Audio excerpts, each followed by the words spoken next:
Hello friends, இந்த வீடியோவில் நம்ம 12th கெமிஸ்ட்ரி ஃபஸ்ட் சாப்டர் மெட்டலர்ஜியில் புக் பேக் ஃபுல்லாக பார்த்துடலாம். First choose the best answer. இது நான் வந்துட்டு ஆன்சர் மட்டும்தான் கொடுத்துருக்கேன். உங்களுக்கு எக்ஸ்ப்ளனேஷனோடு வேணும்னா கமெண்ட் பண்ணுங்கள். நான் கண்டிப்பாக நெக்ஸ்ட் வீடியோவில் போட ட்ரை பண்ணுறேன். First question, bauxite has the composition option B Al2O3 into NH2O. Second question, roasting of sulfide ore gives the gas A. A is a colorless gas. Aqueous solution of A is acidic. The gas A is option C, SO2. Third question, which one of the following reaction represents calcination? Option C, MgCO3 gives MgO plus CO2. Fourth question, the metal oxide which cannot be reduced to metal by carbon is option B, Al2O3. Fifth question, which of the metal is extracted by Hall-Héroult process? Option A, Al, aluminium. Sixth question, which of the following statements about the advantage of roasting of sulfide ore before reduction is not true? Option D, carbon and hydrogen are suitable reducing agents for metal sulfides. Seventh question, match. Answer option C, 4231. Eighth question, wolframite ore is separated from tin stone by the process electromagnetic separation. That is option D. Ninth question, which one of the following is not feasible? Option B, Cu in solid state plus zinc 2 plus in aqueous solution gives zinc in solid state plus Cu2 plus in aqueous solution. That is option B. 10th question, electrochemical process is used to extract option C, sodium. 11th question, flux is a substance which is used to convert option B, infusible impurities to soluble impurities. 12th question, which one of the following ores is best concentrated by froth flotation method? Option C, galena. 13th question, in the extraction of aluminium from alumina by electrolysis, cryolite is added to option A, lower the melting point of alumina. 14th question, zinc is obtained from zinc oxide by option A, carbon reduction. 15th question, extraction of gold and silver involves leaching with stannite ion. Silver is later recovered by option C, displacement with zinc. 16th question, considering a Lingram diagram, which of the following metal can be used to reduce alumina? Option C, magnesium. The following set of reactions are used in refining zirconium. This method is known as option B, Van der Help process. 18th question, which of the following is used for concentrating ore in metallurgy? Option D, both A and C. 19th question, the incorrect statement among the following is option D, in the metallurgy of gold, the metal is leached with dilute sodium chloride solution. 20th question, in the electrolytic refining of copper, which of the following is used as an anode? Option B, impure copper. 21st question, which of the following plot gives a Lingram diagram? Option B, delt G degree versus T. 22. In the Elingram diagram, for the formation of carbon monoxide, answer is option C, delt G0 by delt T is negative. Which of the following reduction is not thermodynamically feasible? Option B, Al2O3 plus 2Cr gives Cr2O3 plus 2Al. Which of the following is not true with respect to Elingram diagram? Answer is option B. The graph for the formation of CO2 is a straight line almost parallel to free energy axis. இது வரைக்கும் நம்மளுக்கு objectives முடிஞ்சுது. Next நம்ம answer the following பார்க்கலாம். Answer the following. First question, what are the difference between mineral and ore? இது ரொம்ப ஈஸியான question. Page number 2 note பண்ணிக்கோங்க. இப்போ நான் அந்த பேஜில் அக்கரன்ஸ் ஆஃப் மெட்டல்னு இருக்கு இல்லையா, அந்த டாபிக் கீழே மினரல் அண்ட் ஓர்னு இருக்குது. அதில் தான் நம்ம மார்க் பண்ண போகிறோம். சாலிடாக இதில் 3 பாயிண்ட்டு, அதில் 3 பாயிண்ட்டு, மினரலில் 3 பாயிண்ட்டு, ஓர்ஸில் 3 பாயிண்ட் எழுதுனோம்னாலே ஃபுல் மார்க் 2 மார்க் ஃபுல்லாக கொடுத்துருவாங்க. இப்போது நீங்கள் டிஃப்ரென்ஷியேஷன் டேப்லர் காலம் போட்டே நீங்கள் பண்ணிக்கோங்க. அப்போ தான் ஈஸியாகவும் அண்டர்ஸ்டாண்டபுளாகவும் இருக்கும். ஓகே, ஃபர்ஸ்ட் பாயிண்ட், மினரலில் naturally occurring substance obtained by mining which contains the metal in free state or in the form of compounds like oxides, sulfides, etc. is called mineral. இதுதான் மினரலில் ஃபர்ஸ்ட் பாயிண்ட். இதோட definition. இதை என்னால் இவ்வளோ பெருசுலாம் படிக்க முடியாது, எனக்கு ஷார்ட்டாக சொல்லுங்கள் அப்படின்னா, naturally occurring substance which contain impurities, they are called minerals. ஓகேவா, ஷார்ட்டாக எழுதிக்கலாம். நெக்ஸ்ட்டு, ஓர்ஸில் டெஃபினிஷன் பார்க்கணும் இல்லையா, அதிலே இருக்கும் பாருங்கள் அந்த பேராகிராஃப்லேயே.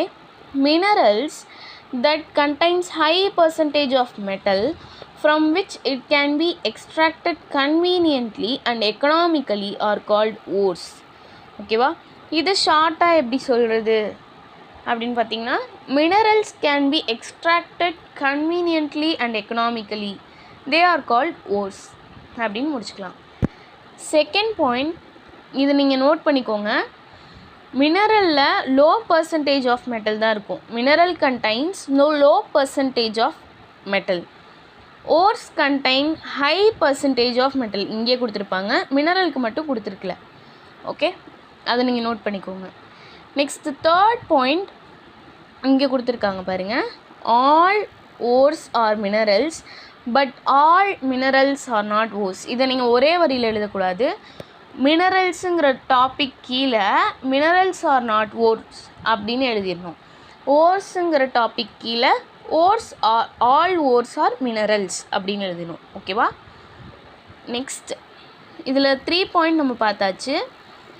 கடைசியாக ஒரே ஒரு பாயிண்ட் எழுதிக்கோங்க, எக்ஸாம்பிள்னு சொல்லி எழுதிக்கோங்க. எப்பயுமே எக்ஸாம்பிள் எழுதுனா தான் மார்க் கொடுப்பாங்க. மினரலோட எக்ஸாம்பிள் வந்துட்டு அலுமினியம். ஓகேவா, அடுத்து ஓரோட எக்ஸாம்பிள் வந்துட்டு bauxite which is ore of aluminium அப்படின்னு எழுதிருங்க. பாக்சைட் தான் எக்ஸாம்பிள். நெக்ஸ்ட்டு நம்ம செகண்ட் கொஷின் பார்க்கலாம். Second question, what are the various steps involved in extraction of pure metals from their ores? இந்த ஆன்சரும் பேஜ் நம்பர் 2ல் தான் இருக்குது. பேஜ் நம்பர் 2ல் கடைசியாக கொடுத்துருப்பாங்க பாருங்கள். the extraction of a metal of interest from its ore contains of the following metallurgical process அப்படின்னு சொல்லிட்டு 3 டாபிக் கொடுத்துருப்பாங்க. Concentration of the ore, extraction of crude metal, அடுத்து ரிஃபைனிங் ஆஃப் க்ரூட் மெட்டல். இதுதான் நீங்கள் எழுத போறீங்க. இதுக்கு வந்துட்டு நீங்கள் இந்த 3 பாயிண்ட் எழுதினாலே போதும். அந்த கொஷினில் இருக்கிறது அப்படியே எழுதிட்டு தே ஆர் அப்படின்னு போட்டு, first concentration of the ore, second extraction of crude metal, third refining of crude metal. Third question, what is the role of limestone in the extraction of iron from its ores? இது வந்துட்டு page number 8ல் இருக்குது. Page number 8ல் reduction of metal ஆக்சைட்ஸ்னு ஒரு topic இருக்கு இல்லையா, அதுக்கு கீழே ஸ்மெல்ட்டிங்னு ஒரு டாபிக் இருக்குது. அதில் செகண்ட் பேரால பாருங்கள். In this extraction, a basic flux limestone is used.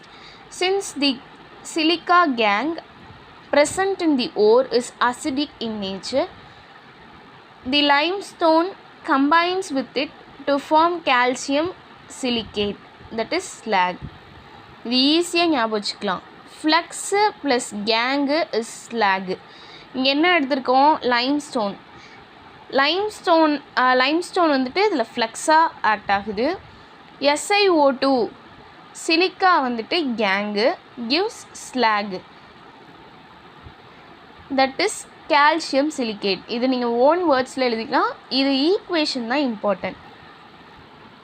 Fourth question, which type of force can be concentrated by Froth flotation method? Give 2 example for such force. இது பேஜ் நம்பர் 4ல் இருக்குது. Froth flotation அப்படிங்கிற topic இருக்கு இல்லையா, அதுலேயே answer. இது 2 word தான் answer. அவங்க என்ன கேட்டிருக்காங்க? which type of force can be concentrated by Froth flotation method. இங்கே கொடுத்துருக்காங்க, ஃபஸ்ட் லைன்லேயே கொடுத்துருக்காங்க சல்ஃபைடு ஓர்ஸ். ஓகேவா, நீங்கள் அப்போ என்ன எழுதணும்? ஃபுல் சென்டென்ஸ் கம்ப்ளீட் பண்ணணும். Sulfide ores can be concentrated by Froth flotation method. Example 2 கேட்டிருக்காங்க. அதுக்கு கலீனா, அதாவது PBS லெட்டு ப்ளஸ் சல்ஃபர். அடுத்து ஜிங்க் பிளெண்டு. ஓகேவா, இது ரெண்டுமே எக்ஸாம்பிள். இது 4th கொஷினோட ஆன்சர். 5th question, describe a method for refining nickel. இது பேஜ் நம்பர் 16ல் இருக்குது. பேஜ் நம்பர் 16ல் லாஸ்ட்டாக இருக்குது பாருங்கள் அந்த டாபிக். அதாவது வேப்பர் ஃபேஸ் மெத்தடுக்கு கீழே ஒரு டாபிக் கொடுத்துருக்காங்க இல்லையா, மோன் ப்ராசஸ் ஃபார் ரிஃபைனிங் நிக்கல். அது ஃபுல்லாக நீங்கள் எழுதணும். The impure nickel is heated in the stream of carbon monoxide at around 350 Kelvin. The nickel reacts with the carbon monoxide to form a highly volatile nickel tetracarbonyl. The solid impurities are left behind. Next இந்த equation ரொம்ப முக்கியம். அடுத்து இது வரைக்கும் எழுதிடுங்க. ஓகேவா, இது ஒன்றும் இல்லை, நிக்கலையும் கார்பன் மோனாக்சைடையும் அவங்க எடுத்துக்கிறாங்க. 4 moles கார்பன் மோனாக்சைடு எடுத்துக்கிறாங்க. அது வந்துட்டு நிக்கல் டெட்ரா கார்பனைல் ஃபார்ம் பண்ணுது. ஓகேவா, நிக்கல் டெட்ரானா 4, அப்போது கார்பனைல்ங்கிறது CO 4 times. அதை தான் இங்கே எடுத்திருக்கோம். அந்த CO 4 times தான் இங்கே அடுத்த ரியாக்ஷனில் ரியாக்ட் பண்ணுது. அது ரியாக்ட் பண்ணி மறுபடியும் இதையே நம்மளுக்கு ஆன்சராக கொடுத்துருது. அதாவது இது வந்துட்டு ஈக்குவலிபிரியம் ரியாக்ஷன் மாதிரி. இதில் சென்டென்ஸ் தான் முக்கியம். Highly volatile nickel tetracarbonyl. இது பார்த்துக்கோங்க, ரொம்ப easy. Next 6th question, explain zone refining process with an example. இது வரைக்கும் நம்ம 1லேருந்து 5 வரைக்கும் பார்த்தது எல்லாமே 2 marks. ஓகேவா, இனிமேல் பார்க்க போகிறது 5 mark. ஓகேவா, 6th question, page number same page 16. Zone refining. இதில் இவ்வளோ பெரிய பேராகிராஃப் இருக்கேன்னு பயந்துடாதீங்க, ரொம்ப சிம்பிளான ப்ராசஸ். இது நான் ஈஸியாக எக்ஸ்பிளைன் பண்ணுறேன் பாருங்கள். ஃபஸ்ட்டு பாயிண்ட் வந்துட்டு நீங்கள் இதை எழுதிடுவீங்க. This method will be based on the principle of fractional crystallisation. இது எழுதிட்டு நான் தமிழில் அந்த பேராகிராஃப் என்ன கொடுத்துருக்காங்கன்னு சொல்லிடுறேன். அதை நீங்கள் வந்துட்டு எழுதிடுங்க. ஒன்றும் இல்லை, இப்போது ஒரு ராட் எடுத்துக்கிறோம். அந்த ராடில் 1 side க்ளோஸ் பண்ணிக்கிறோம். ஓகேவா, ஒரு மெட்டல் ராட் மாதிரி ஒன்று எடுத்துக்கிறோம். அதில் 1 side க்ளோஸ் பண்ணிக்கிறோம். இம்ப்யூர் மெட்டலை அதுக்குள்ளே ஊற்றிடுறோம்.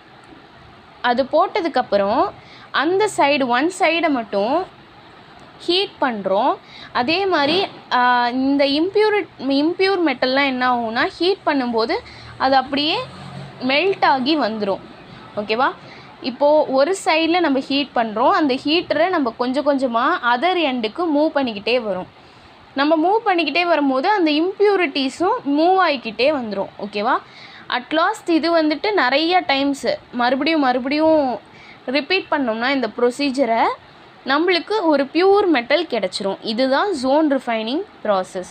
உள்ளெல்லாம் அதான் கொடுத்துருக்காங்க. அடுத்து இந்த இது நீங்கள் எழுதுங்க. This process is carried out in inert gas atmosphere to prevent oxidation of metal. அடுத்து elements such as germanium, silicon, gallium are used as a semiconductors for refining using this process. இது மட்டும் எழுதிருங்க. இது ஒரு தடவை படிச்சு பார்த்தாலே புரிஞ்சிரும்.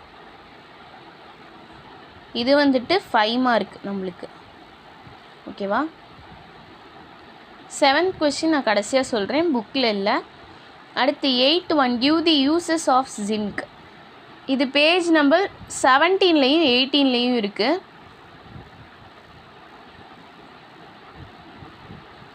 இதில் பாருங்கள், அப்ளிகேஷன் ஆஃப் ஜிங்க்னு ஒரு டாபிக் கொடுத்துருப்பாங்க இல்லையா, அதுதான் இதில் வந்துட்டு மொத்தமாக 4 பாயிண்ட் கொடுத்துருப்பாங்க. 4ஐயும் நீங்கள் ஷார்ட்டாக எழுதுனா கூட ஓகேவா? இந்த 4 பாயிண்ட்டும் ஆனால் எழுதிருங்க. Next question, 9th question, explain the electrometallurgy of aluminium. இது பேஜ் நம்பர் 14 and 15ல் இருக்குது. அதில் electrochemical extraction of aluminium Hall Heroult process கொடுத்துருக்காங்க இல்லையா, அதிலோட அந்த டாப்பிக்கோட ஃபுல் பேராகிராஃப்மே நம்மளுக்கு ஆன்சர்.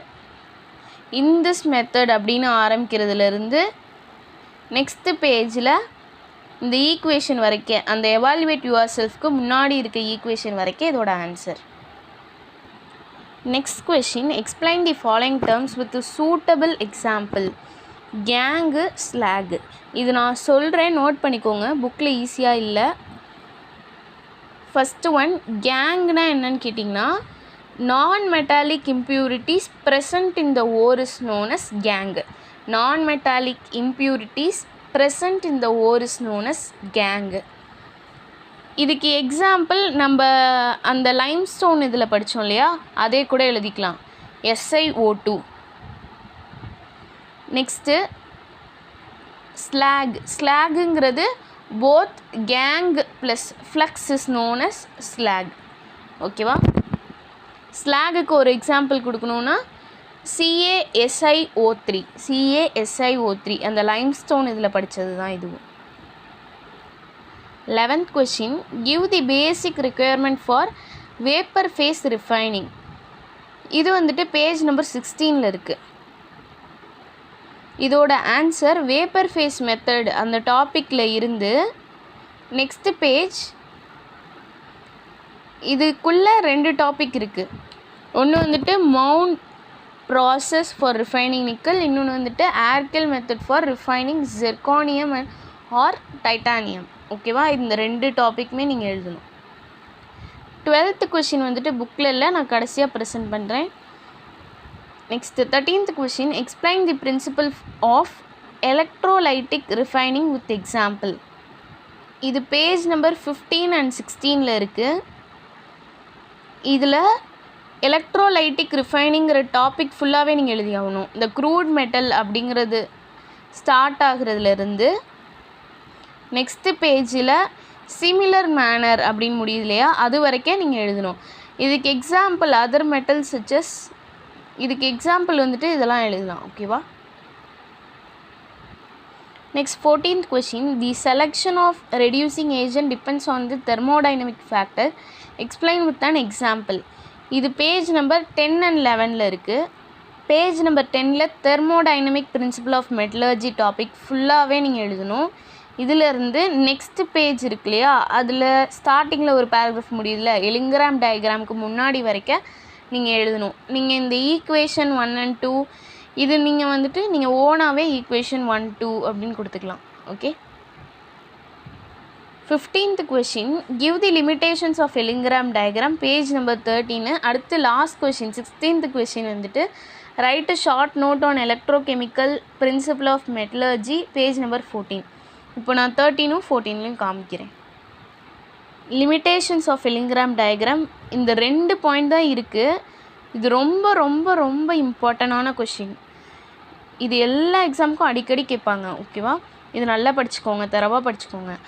அடுத்து 16th question, write a short note on electrochemical principle of metallurgy. அது நெக்ஸ்ட் பேஜ்லேயே எலக்ட்ரோகெமிக்கல் பிரின்சிபல் ஆஃப் மெட்டலர்ஜின்னு டாபிக் ஸ்டார்ட் ஆகுது இல்லையா, அதிலிருந்து அந்த பேராகிராஃப் ஃபுல்லாகவே இந்த ஈக்குவேஷன் வரைக்கும். ஓகேவா? இது நீங்கள் ஃபுல்லாகவே எழுதணும். நெக்ஸ்ட்டு இந்த 2 கொஷின் நான் 7th கொஷினும் 12th கொஷினும் கடைசியாக சொல்கிறேன்னு சொல்லியிருந்தேன் இல்லையா, அந்த கொஷினோட ஆன்சர். 7th கொஷின் வந்துட்டு ஏ ஆப்ஷனில் 2 சப்டிவிஷன் இருக்குது. அதில் ஃபஸ்ட்டு சப்டிவிஷனோட ஆன்சர் ஆப்ஷன் ஏலேயே 2 சப்டிவிஷன் இருக்கு இல்லையா, அதோட ஆன்சர் 2யுமே இங்கே கொடுத்துருக்கேன். ஸ்க்ரீன்ஷாட் எடுத்துக்கிறதுனா எடுத்துக்கோங்க. அடுத்து பி ஆப்ஷனுக்கான ஆன்சர் வந்துட்டு இது இந்த பிக்சரில் கொடுத்துருக்கேன். அடுத்து 12th கொஷினில் 4 சப்டிவிஷன் இருக்கு இல்லையா, அதோட ஆன்சர் இது ஃபர்ஸ்ட் சப்டிவிஷனோட answer. Next second, third and fourth. இந்த வீடியோ உங்களுக்கு யூஸ்ஃபுல்லாக இருந்திருக்கும்னு நினைக்கிறேன். ஃபர்ஸ்ட் லெசன் மெட்டலர்ஜியோட கொஷின் ஆன்சர் புக் பேக் எல்லாமே நம்ம பார்த்து முடிச்சாச்சு. இந்த வீடியோ பிடிச்சிருந்ததுன்னா லைக் பண்ணுங்கள், ஷேர் பண்ணுங்கள், கமெண்ட் பண்ணுங்கள். ஏதாவது டவுட் இருந்தால் சொல்லுங்கள், கிளியர் பண்ணுறேன். தேங்க்யூ. மறக்காமல் சப்ஸ்கிரைப் பண்ணிடுங்க.